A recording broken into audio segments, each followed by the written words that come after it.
Second General Goom sat in his commandeered office, watching through the battle droid's eyes as it was prepared for the assignment. He rolled a piece of hard candy around his mouth with his tongue, listening to it clack against his teeth. A wide grin was plastered on his face as he watched his men load the droid's armaments with fresh munitions. One of his technicians sitting on their coiled tail as they uploaded the bunker's layout into the droid's database.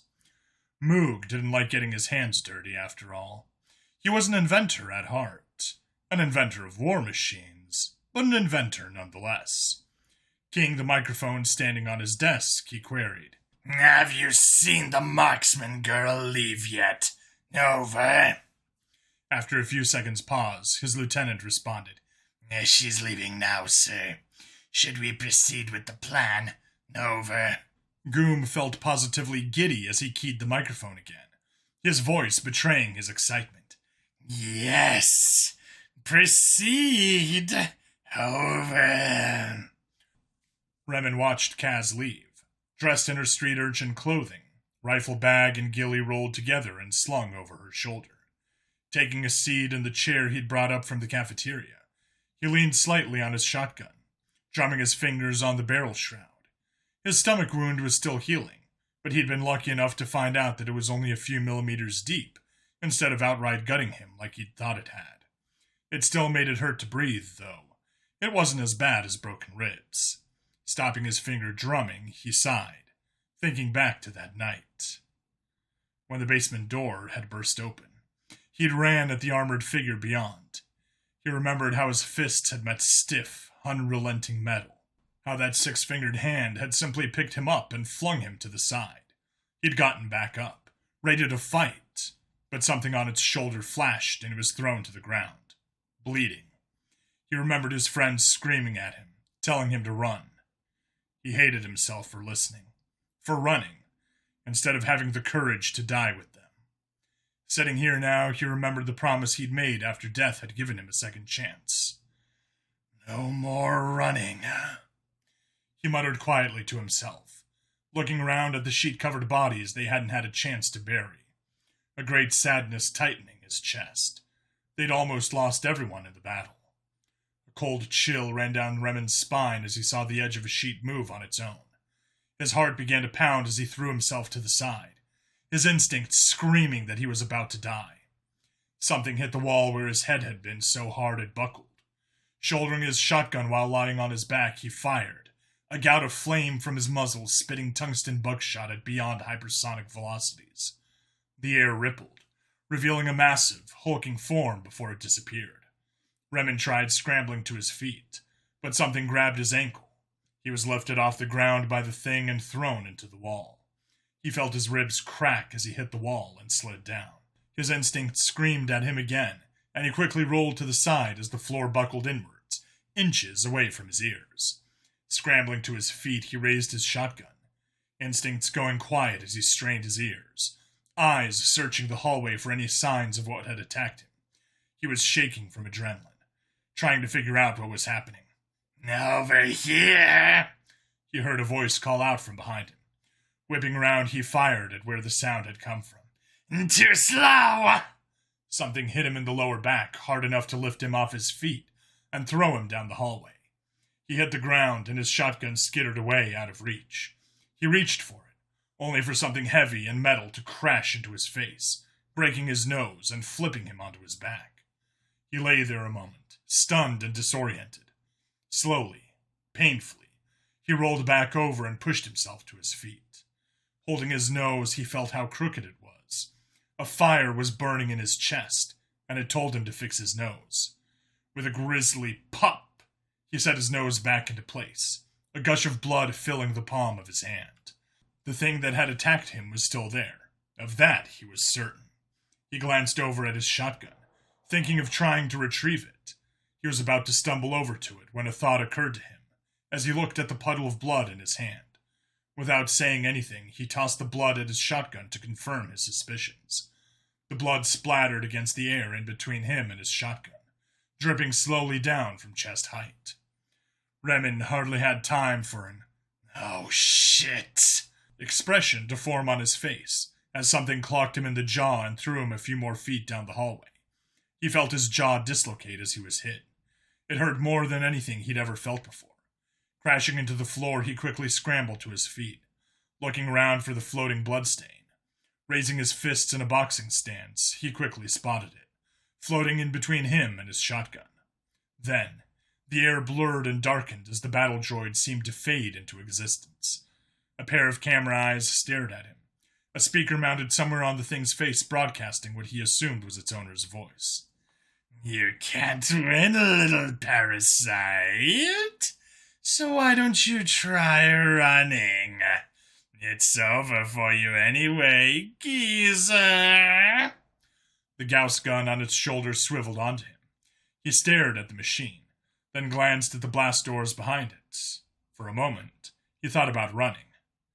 But he'd promised. He'd promised it not only to himself, but to everyone who stood behind him. Grabbing his crooked jaw, he crammed it back into place with a jolt of white-hot pain and a grinding, crunching pop. He laughed softly, drawing his shotgun's long bayonet from his belt and holding it in a reverse grip. "Run? Over?"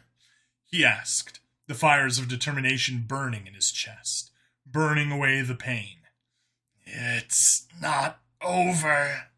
He tightened his grip on the bayonet. "Until I'm good and dead," he shouted. Then he ran, straight at the battle droid, screaming his defiance. Remin screamed, bringing the knife down as hard as he could at the seam between the droid's head and chest. It moved with unparalleled speed, grabbing his arm before the knife made contact. It squeezed, and Remin gasped as he felt the bone in his forearm grinding together, wanting to break, and forcing him to let go of the bayonet. In a fluid motion, he was yanked off his feet and slammed into the wall again, white-hot pain blooming throughout his body before he was slammed into the opposite wall. The droid dropped him, beginning to walk away. Remin's vision was tunneling. His right arm was broken, along with most of the bones on his right side. He retched and vomited up blood. There was no doubt about it. He was dying. But "I'm not dead yet," he panted, scooping up his bayonet with his left hand and struggling to his feet. The droid's head turned all the way around, and he could imagine the bemused look on its owner's face. Remin was old. 70 years he'd been alive, and in that time he'd seen every single despicable thing that could be done to humans. He'd survived it all because he'd been good at running, whether with his mouth or his legs. If he died here, standing his ground against this metal monster, he could die happy. The droid's body swiveled so it faced the same direction as its head, and began marching towards him, slower than before as its owner laughed through it. "You will be..." It chuckled, stopping just within arm's reach. Remin weakly stabbed at the seam again, but the droid's hand caught his arm again. The other hand reached up and grabbed him by the throat, squeezing until he couldn't breathe. A cold voice mocked him. "Pathetic old man. It's no wonder she left you behind to guard this place. You've got spirit. I'll give you that. But it ends here. I've instructed the droid to crush your windpipe over the next 30 seconds. Please do try to die quietly. You might wake the children." Remin choked, trying to draw breath as the droid spoke, his vision darkening rapidly as he felt his throat being crushed. He heard the droid talk about the kids, and it dawned on him. This thing wasn't just here for Drake and the others. It was here to kill them all. His ears were ringing, his vision almost black. Blam! Something sparked off the back of the droid's head, and it swiveled around, dropping him. Remin's vision cleared, and a body buzzing. He looked for the source of the noise. Cassandra, burnt face filled with fear, shakily pointed Drake's M40 carbine at the droid. She shook like a leaf as it began to march towards her. Remin was all but spent, losing blood fast and barely able to move, but he couldn't let that thing kill her, like he'd led one of his friends all those years ago. Remin crawled onto all fours, grabbing the death sphere he'd stolen from a dead merc with his good hand. He shakily got to his feet as he primed the metal cylinder. The first step was for Koito. The second step was for Danny. The third was for his family. The fourth was for his new friends. The leap was for him. Remin locked his arms around the droid's neck, pressing the death sphere against its metal chest as those camera eyes swiveled around to look him in the face. Remin grinned, finally at peace as he screamed into the droid's face. Forget about me! Boom! Remin was thrown away, slammed hard into a wall as the death sphere went off, his vision darkening rapidly. He looked at the now smoking wreck of metal that had been the battle droid. He then looked down where his forearms had disappeared from the elbow down. I didn't run. He sighed, closing his eyes and letting the darkness take hold. I didn't run. Goom leaned back in his office chair, his piece of hard candy rolling out of his slack-jawed mouth. He stared at the static-filled monitor in utterly bewildered amazement. That human had been smiling as it hugged the death sphere to his droid's chest. A chill of fear ran down Goom's spine. He'd never seen anything like that in his decade of service. Except for once.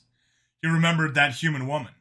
She'd smiled as she held onto Gomon's tail with a death grip, a green sphere in her hand. She smiled and said the exact same thing as that old man. Goom slowly powered down his computer, sitting in the darkness, shaking with fear. These parasites. No, these humans weren't like any other race he'd fought. They were demons, and demons don't die easily.